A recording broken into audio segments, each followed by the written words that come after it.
अगर सिर्फ 24 घंटे जिंदा रहने पर मिले टू क्रॉर, अगर 80 साल का बुढ़ा बन जाए स्नाइपर, अगर एक माँ इंसाफ के लिए जहर तैयार करे और अगर एक आदमी पैसे के लिए सड़क को मौत का जाल बना दे, तो सोचो दुनिया कितनी खतरनाक हो सकती है। आज की वीडियो में मैं आपको दिखाऊंगा 4 ऐसी कहानियां जहां इंसान जब हद पार करता है तो कानून, इंसाफ और इंसानियत सब पीछे रह जाते हैं। सबसे पहली कहानी, एक ऐसा गेम जिसमें हार का मतलब है मौत। अगर ऐसा कोई खेल हो जिसमें आप एक दिन में 2 करोड़ से ज्यादा कमा सकते हो, क्या आप उसमें हिस्सा लेना चाहेंगे? खेल के नियम बहुत आसान हैं, बस 24 घंटे के भीतर 5 हत्यारों से बचकर निकलना है। जीतने पर आपको भारी इनाम मिलेगा और हारने पर भी कोई नुकसान नहीं, बस अपनी जान गंवानी होगी। खेल शुरू होने से पहले आयोजक आपको एक मोबाइल फोन देंगे। खिलाड़ी हर 1 घंटे तक जिंदा रहने पर 10 लाख रुपए पाएगा, लेकिन साथ ही उसकी लोकेशन 15 सेकंड के लिए उजागर हो जाएगी। दायोंग घबराते हुए पूछता है कि खेल कब शुरू हो? खेल तो पहले ही शुरू हो चुका है। दायोंग फोन लेकर रेस्टोरेंट से बाहर भागता है। वह देखता है कि एक पीले बालों वाला आदमी भी बस में चढ़कर उसके बगल में बैठ गया है। क्या वही हत्यारा है? वह पीले बालों वाला आदमी अपने बैग से कुछ निकालने लगता है। दायोंग तुरंत ड्राइवर को बस रोकने का इशारा करता है, फिर सड़क पर दौड़ पड़ता है। जल्द ही एक कार भी उसका पीछा करने लगती है। दायोंग एक मॉल में छिप जाता है। जब वह देखता है कि लिफ्ट में सिर्फ एक महिला और बच्चा है, तभी वह अंदर जाने की हिम्मत करता है, लेकिन तभी एक हाथ दरवाजा रोक लेता है। एक सूट पहने आदमी लिफ्ट में आ जाता है। दायोंग का दिल तेजी से धड़कने लगता है। वह महिला के बैग से एक पेन निकालकर उसे हथियार की तरह पकड़ लेता है। वह सूट वाला आदमी बीच में ही लिफ्ट से उतर जाता है, लेकिन वही सूट वाला आदमी फिर सामने आ गया है। वह एक नुकीला औजार निकालकर उसकी ओर दौड़ पड़ता है। घबराहट में दायोंग बाथरूम में छिप जाता है, लेकिन एक जोरदार लात मारकर दरवाजा तोड़ देता है। तभी अचानक दायोंग पूरी ताकत से दरवाजा धक्का देता है, उसे गिराकर भाग निकलता है। वह एक चर्च में छिप जाता है, लेकिन उसे क्या पता था कि दूसरा हत्यारा।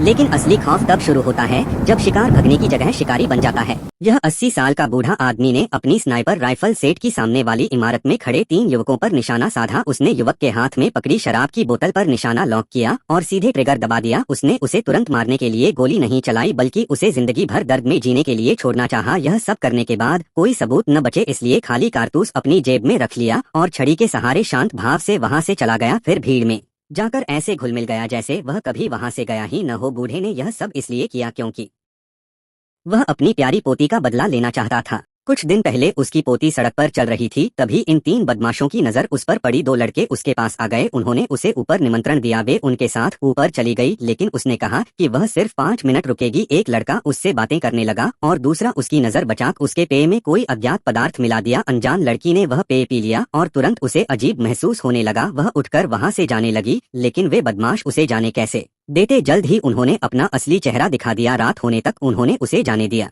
और जाते समय 10 रुपए भी थमा दिए। घर लौटते ही वह फूट फूट कर रोने लगी। दादा ने आवाज सुनी और तुरंत देखने आए। जब उन्होंने लड़की के पैरों पर खून देखा तो उन्हें सब समझ में आ गया। लड़की ने सब सच बता दिया। यह सुनकर दादा का ब्लड प्रेशर 200 लेने निकल पड़े, लेकिन पड़ोसी ने उन्हें रोक लिया। जब पड़ोसी को पूरी घटना का पता चला और क्योंकि वह एक पुलिस अधिकारी था, उसने दादा को शांत रहने को कहा और खुद टीम लेकर आरोपियों के पास गया। अब सवाल यह है, क्या वे सच में उन तीनों को कानून के हवाले कर पाएंगे और लड़की को न्याय दिला पाएंगे?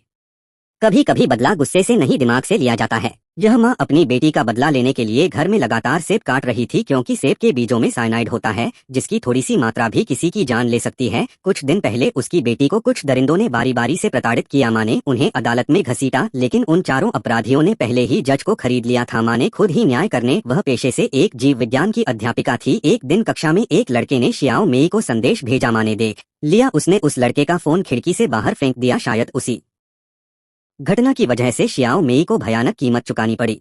एक दिन लड़का ने अपने प्यार का इजहार किया, लेकिन शियाओ मेई ने उसे वहीं मना कर दिया। बाद में उस लड़के ने पीछे से उसे पकड़ लिया। उसके 3 साथियों के साथ मिलकर उन्होंने जबरदस्ती उसे कार में डाल दिया। सुंदर शियाओ मेई के साथ क्या हुआ यह समझा जा सकता है। उन्हें उसे गंदे नाले में फेंक दिया। माँ घर पर बेटी का इंतजार करती रही, लेकिन जब वह नहीं लौटी तो घबराकर बाहर ढूंढने निकल पड़ी, यहाँ तक कि पुलिस स्टेशन में रिपोर्ट भी दर्ज कराई। अगली सुबह एक राहगीर ने नाले में पड़ी लड़की को देखा और तुरंत अस्पताल पहुंचाया।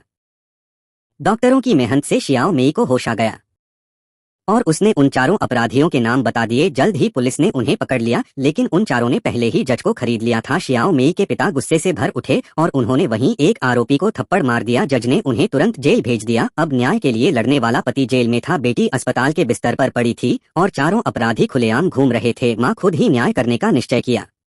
पर कभी कभी इंसान पैसों के लिए इतना गिर जाता है कि उसके लिए दूसरों की जान की कोई कीमत नहीं रहती। एक आदमी ने सड़क पर एक कार दुर्घटना देखी, लेकिन वह लोगों को बचाने नहीं गया बल्कि वह सड़क पर गड़े कील निकालने लगा क्योंकि वह सबूत मिटाना चाहता था। सड़क पर पड़े ये सारे कील उसी ने खुद गाड़े थे। जो भी गाड़ी वहां से गुजरती उसके टायर फट ही जाते थे और फिर जिन गाड़ियों के टायर खराब होते उन्हें पास की एक मरम्मत की दुकान पर जाना पड़ता और वह दुकान उसी आदमी की थी। उसने सिर्फ कील सड़क पर बिखेरे थे, लेकिन उसका असर खास नहीं हुआ। ज्यादातर कील गुजरने वाले ट्रकों से उछलकर हट जाते थे। जब से आगे एक रिजॉर्ट बनना शुरू हुआ, भारी ट्रकों की आवाजाही बढ़ गई। हर बार ट्रक गुजरते तो धूल उड़ती, जिससे उनका चैन से खाना भी मुश्किल हो गए। वह आदमी निर्माण स्थल पर मुआवजा मांगने पहुंच गया। उसने यह भी कहा कि ट्रकों को हाईवे से भेजा जाए, लेकिन मालिक ने साफ इनकार कर दिया। वह आदमी खींचतान के दौरान गलती से मालिक की बेटी को धक्का लग गया। इस पर मालिक ने उसे पुलिस के हवाले कर दिया। पुलिस ने कहा कि निर्माण कार्य पूरी तरह कानूनी है। वह आदमी मजबूरी में घर लौट आया, लेकिन उसने फिर से सड़क पर 100 से ज्यादा कील बिखेर दिए ताकि गुजरने वाले ट्रकों से बदला ले सके।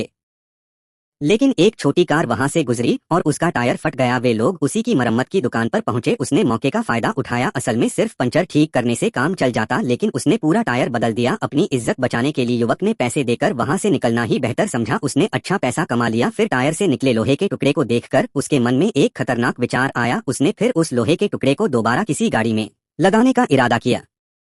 इन 4 कहानियों में एक बात कॉमन थी, हर किसी ने एक डिसीजन लिया, लेकिन अन डिसीजंस ने उनकी जिंदगी हमेशा के लिए बादल दी। सवाल ये है, अगर आप उनकी जगह होते तो क्या करते? कमेंट में जरूर बताना। और अगला पार्ट इसे भी ज्यादा डार्क होने वाला है।